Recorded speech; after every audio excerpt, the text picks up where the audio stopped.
Good afternoon students. आज का topic आपका है non food crops. Non food crops में आपको 4 नाम बताए थे मैंने। रबर, आपका जूट, कॉटन, जूट और आपका कॉटन जूट 2 तो हैं ही आपके, और रबर हो गया आपके 3 है। ये चौथा आपका जो है वो हमें पढ़ना नहीं है, पढ़ेंगे इसमें एक लाइन है केवल सिल्क, ये आपके। तो इस प्रकार से 4 ये 5 आपके नॉन फूड क्रॉप्स थे। Non food crops rubber, cotton, jute. मैंने यहाँ भी 3 ही नाम लिखे थे आपको। सिल्क मैंने इसलिए लिखा है, सिल्क के बारे में आपको एक लाइन पढ़ने को मिलेगी इसलिए। देखिए अब हम स्टार्ट करते हैं रबर। रबर सबसे पहले वही बात है, geographical condition required for the growing of rubber. Rubber के लिए ज्योग्राफिकल कंडीशन की बात करें, आप चार्ट में अगर इसको लिखना चाहते हो आराम से लिख सकते हो चार्ट में। सबसे पहले ये इक्वेटरल क्रॉप है। कौन सी क्रॉप है ये? इक्वेटोरियल क्रॉप है। इक्वेटोरियल क्रॉप मतलब आपका जो इक्वेटर के नज़दीक है, इक्वेटर के नज़दीक जो क्लाइमेट है उस क्लाइमेट में सर्वाइव करती है।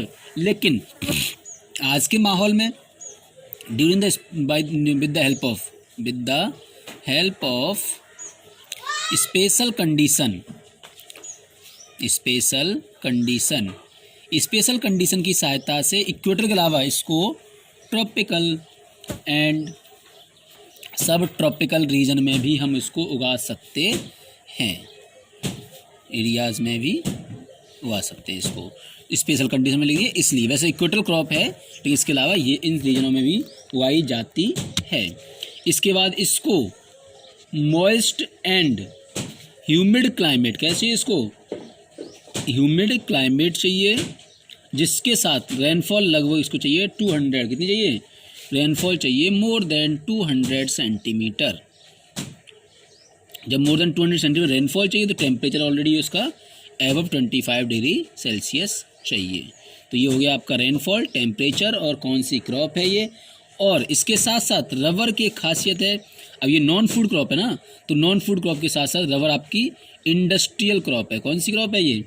या इंडस्ट्रियल रॉ मटेरियल प्रोवाइड कराती है। इंडस्ट्रियल रॉ मटेरियल प्रोवाइड कराती है कौन? रबर। ये हो गया आपका। अब ये उगाई कहाँ जाती है? रबर उगाई कहाँ जाती है? इसकी रैंक है आपकी 5th। कौन सी रैंक है इसकी? In the world.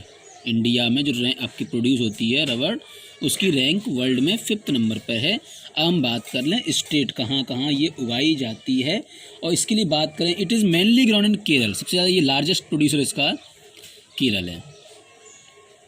मोस्टली आपकी प्रोड्यूस होती है, लार्जेस्ट प्रोड्यूसर केरल है इसका। इसके अलावा आप केरल के पड़ोसी देश हैं। अब आपको जैसे आपने कहा इक्वेटर क्रॉप है। इक्वेटर मीन्स आपका इंडिया का जो लोकेशन आप देखते हो केरल सबसे लास्ट में आता है, और केरल के बाद पड़ता है तमिलनाडु पास में ही, तो तमिलनाडु में भी प्रोड्यूस होती होगी ये। केरल है, तमिलनाडु है, कर्नाटका है, अंडमान निकोबार है, निकोबार आइसलैंड। इसके अलावा आपका मेघालय भी है। क्या है? मेघालय। अब बहुत से बच्चे साउट हुआ सर मेघालय कैसे हो गया इसमें? अभी तो अपने इक्वेटर की बात की थी, मैंने कहा ट्रॉपिकल और सब ट्रॉपिकल भी है। अब मेघालय में क्यों आ गया इसको सुन लीजिए। आपने सुना होगा जब इंडिया मानसून आते हैं तो इंडिया मानसून में 2 ब्रांच हैं, अरेबियन सी और बे ऑफ बंगाल ब्रांच। तो बे ऑफ बंगाल ब्रांच के बाद जो वर्षा होती है मोस्टली वो नॉर्थ ईस्ट इंडिया में स्पेशली होती है, खास करके घासी, गारो और जैंताई हिल्स आपने नाम सुने होंगे, उसके कारण वर्षा होती है। और इक्वेटल रीजन में वर्षा ज़्यादा होती है, तो इस प्रकार से। और मोर देन रेनफॉल कितनी है? तो मोर देन 200 सेंटीमीटर, तो इक्वेटल रीजन में ही वो वर्षा मिल पाती है, इसलिए मेघालय अब ज़्यादा वर्षा वाले क्षेत्रों में भी सर्वाइव कर पाती है। तो ये हो गया आपका रबर का पूरा स्टेटमेंट। आपसे क्वेश्चन पूछेगा कि why most of the rubber produced in India in the state of Kerala. ज़्यादातर रबर इंडिया में केरल में क्यों प्रोड्यूस होती है?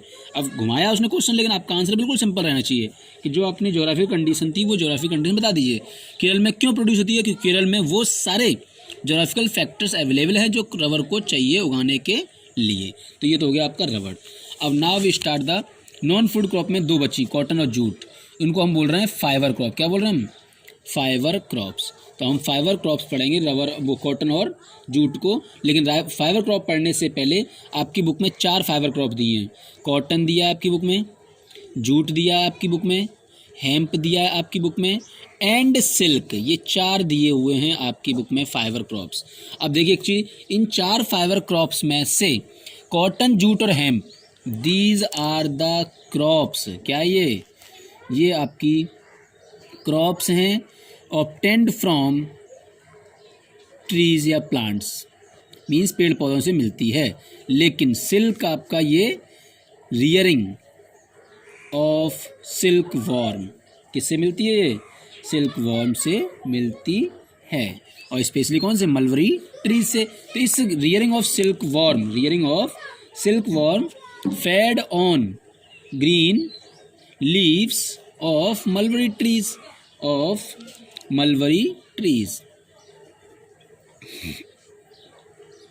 तो इसको हम बोलते हैं, और इसलिए इसकी जो सेरीकल्चर करते हैं, इसको रियरिंग करते हैं, इसे हम बोलते हैं एक वर्ड में सेरीकल्चर। क्या बोलते हैं ये? सेरीकल्चर। अब देखिए, आपको एग्रीकल्चर आप पढ़ लिया आपने, हॉर्टिकल्चर आपने पढ़ लिया, सेरीकल्चर एक वर्ड आपको और मिल गया 1 नंबर के लिए। What do you mean by sericulture? Rearing of silk worm fed from और green leaves of mulberry trees known as sericulture. तो ये हो गया सेरीकल्चर। अब हम इसके बारे में कुछ नहीं पढ़ना है, वैसे इतना ही पढ़ना है हमें। अब आइए कॉटन, जूट, हेम्प में। कॉटन सबको मालूम, जानते होंगे, जूट सभी जानते हैं आप। हेम्प क्या होता है वो सुन लीजिए। हेम्प आप सभी लोग जानते हैं, हिंदी वर्ड इसका आपने सुना होगा गांजा।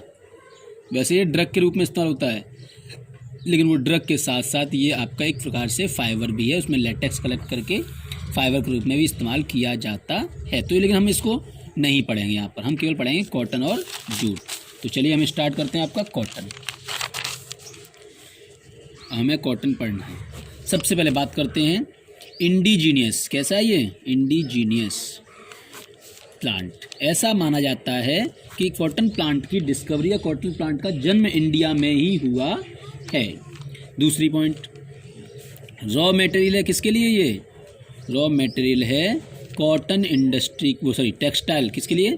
टेक्सटाइल इंडस्ट्री के लिए। सबसे ज़्यादा इंपॉर्टेंट यही है, टेक्सटाइल इंडस्ट्री के लिए रॉ मटेरियल ये। और इंडिया रैंक किसकी है? सेकंड लार्जेस्ट किसके बाद? आफ्टर चाइना के बाद सेकंड लार्जेस्ट है ये। अब हम बात करते हैं उगाया कहाँ जाता है, इसके लिए क्या क्या चाहिए होता है, इसको सुन लीजिएगा। कॉटन की बात करते हैं, तो कॉटन की बात करें सबसे पहले हम, ट्रॉपिकल क्रॉप है ये, ट्रॉपिकल एंड सब ट्रॉपिकल एरियाज़ में उगाई जाती है। कॉटन सब ट्रॉपिकल एरियाज़ में उगाई जाती है, ये हो गया आपका। अब इसके बाद ब्लैक सॉइल सबसे ज़्यादा इंपॉर्टेंट होती है इसके लिए। बाकी सॉइल में उगा सकते हो आप, लेकिन ब्लैक सॉइल सबसे ज़्यादा। इसके लिए टेम्परेचर थोड़ा ज़्यादा चाहिए होता है। क्या चाहिए उसे? इसको चाहिए हाई टेम्परेचर मतलब अब ये तक हम पढ़ रहे थे सब में नॉर्मल 20-25, तो इसमें हम पढ़ ले रहे हैं लगभग 21 degree Celsius to 30 degree Celsius इसको टेम्परेचर चाहिए होता है। और इसको लाइट रेनफॉल, क्या चाहिए इसको? लाइट रेनफॉल चाहिए होता है। तो लाइट रेनफॉल आपने सब में पढ़ा था, थोड़ी रेनफॉल, अगर वैसे सब में नॉर्मल आपने पढ़ा 100, 150, 110, तो लाइट रेनफॉल है, इट मीन्स 50 to 100 सेंटीमीटर। इससे कम वर्षा हो वहाँ भी चल जाएगा, तो वहाँ इरिगेशन के थ्रू इसको हम कर सकते हैं, उगा सकते हैं इसको हम। इसके अलावा इसमें एक और खासियत जो स्पेशल दिया हुआ है आपकी बुक में, 210 फ्रॉस्ट फ्री डेज चाहिए इसको। किसके लिए? उगने के लिए 210 फ्रॉस्ट फ्री डेज। अब ये फ्रॉस्ट फ्री डेज क्या होते हैं वो सुन लीजिएगा। फ्रॉस्ट फ्री डेज एक आपका टाइम पीरियड है। टाइम पीरियड कहाँ से है आपका? स्प्रिंग मंथ से लेकर के, starting of spring month, spring season से लेकर के आपका स्टार्टिंग ऑफ विंटर सीजन, ये आपका हो गया Frost free days, winter season. आप देख सकते हो स्प्रिंग सीजन लगभग मार्च अप्रैल में होता है आपका, मार्च अप्रैल, और विंटर आपका शुरू होता है अक्टूबर नवंबर। तो बीच में आप देख लो कम से कम 7 महीने आते हैं, और 7 महीने लगभग डेज कितने होते हैं? 210 डेज ही होते हैं, और जरूरी नहीं फिक्स है, कम ज़्यादा भी हो सकते हैं। 210 फर्स्ट फ्री डेज या बोल दी, या फिर आप बोल सकते हो 6 to 8 मंथ। क्या बोल सकते हो आप इसको? ये भी आपकी बुक में शायद दिया होगा, 6 to 8 मंथ, ये हो गया आपका। अब हम बात करते हैं 6वां पॉइंट, स्टेट कहाँ उगाया जाता है। स्टेट आपका कॉटन जो ब्लैक सॉइल है स्पेशली आपकी कहाँ पाई जाती है? महाराष्ट्र में पाई जाती है। कहाँ पाई जाती है? तो महाराष्ट्र इसका हो गया, महाराष्ट्र है, गुजरात है, एमपी है, आंध्र प्रदेश है, जितने आप इस और भी हैं आपके, तमिलनाडु है, पंजाब, हरियाणा एक्सेट्रा। तो ये रहे आपके इसके स्टेट जहाँ पर आपका कॉटन उगाई जाती है। नेक्स्ट हम पढ़ते हैं अब जूट। किसको पढ़ रहे हैं हम? नेक्स्ट हम पढ़ते हैं जूट। और जूट के लिए सबसे पहली लाइन आपकी बुक में लिखी होगी, नॉन एज गोल्डन फाइबर। क्या कहते हैं इसको? गोल्डन फाइबर कहते हैं जूट को। ध्यान रखिए इस बात को। डायरेक्टली क्वेश्चन नहीं पूछता है। आपसे 1 नंबर क्वेश्चन पूछा गया 2016 में पूछा गया था, which crop is known as golden fibre, mention its geographical condition. जब आपको गोल्डन फाइबर ही नहीं मालूम तो आपकी ज्योग्राफिकल कंडीशन आप कैसे कंप्लीट करोगे। तो इसलिए ये जानना आपके लिए बहुत ज़रूरी है कि जूट को गोल्डन फाइबर के नाम से जाना जाता है। और ये इसके लिए soil well drained fertile soil चाहिए। कैसी चाहिए? फर्टाइल सॉइल चाहिए। मीन्स अच्छी सॉइल जो एक प्रकार से वाटर एयर इजिली एब्जॉर्व करे, उसको इजिली उस ह्यूमस प्रोवाइड कर सके वो। इसलिए ये आपकी उन रीजन में पाई जाती है जहाँ सॉइल क्या होती है? रिन्यूड होती है। क्या होती है? रिन्यूड होती है एवरी ईयर। एवरी ईयर जहाँ सॉइल रिन्यूड होती है। और स्पेशली कहाँ होती होगी ये? फ्लड प्लेन्स एरिया में। फ्लड प्लेन्स एरिया में। और यही कारण है कि इसलिए जूट आपका सबसे ज़्यादा वेस्ट बंगाल में उगाया जाता है। सबसे ज़्यादा वेस्ट बंगाल में उगाया जाता है। लेकिन वेस्ट बंगाल के अलावा और भी आपके वेस्ट बंगाल है, आसाम है, आसाम के बाद उड़ीसा है, और उड़ीसा का आपका मेघालय है, बिहार है। इन जगहों पर ये उगाया जाता है। इसके अलावा और भी हैं। ये तो रीजन हो गया इसका। रीजन के साथ साथ इसके लिए टेम्परेचर वगैरह, इसको भी हाई टेम्परेचर क्या चाहिए? इसको हाई टेम्परेचर इसको भी चाहिए होता है। हाई टेम्परेचर को रेनफॉल इसमें दिया नहीं होगा आपका। इसके अलावा ये आपका हाई टेम्परेचर हो गया। इसके बाद बचता है आपका इसका यूज़। क्या बचता है? यूजेज। सबको मालूम है इसका गनी वैक्स, बोरे, रोप रस्सी, आपका कारपेट। कारपेट के अलावा आपका गनी वैक्स हो गया, मैट, आपका मैट, ये उगाई जाती है आपकी। लेकिन हाँ, आपने देखा हो क्या बोरे कभी देखा है इस्तेमाल होते हुए? बोरा बहुत कम इस्तेमाल करते हैं। टाट के जो बोरे होते हैं हम लोग, आपके बैग्स होते हैं, वो कम इस्तेमाल करते हैं। उनकी जगह हम आपके सिंथेटिक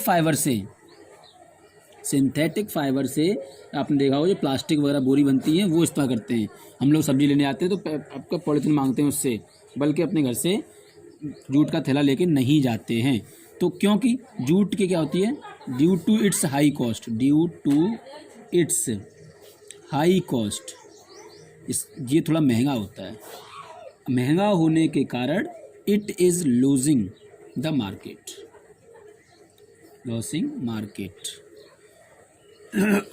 टू सिंथेटिक फाइबर। इसको कंपटीशन कौन दे रहा है? सिंथेटिक फाइबर इसको कंपटीशन प्रोवाइड कर रहा है। और बाकी सिंथेटिक फाइबर आपका नायलॉन है स्पेशली, इसके साथ इसको कंपटीशन करना पड़ रहा है। इसलिए जूट थोड़ा अब कम इस्तेमाल हो रहा है। तो ये रहे आपके आज की टॉपिक कंप्लीट होता है। क्रॉप्स आपकी कंप्लीट हो गई पूरी। कल हम नेक्स्ट टॉपिक नए टॉपिक के साथ आएंगे। चैप्टर यही चलेगा आपका। आज का टॉपिक यहीं आपका कंप्लीट होता है।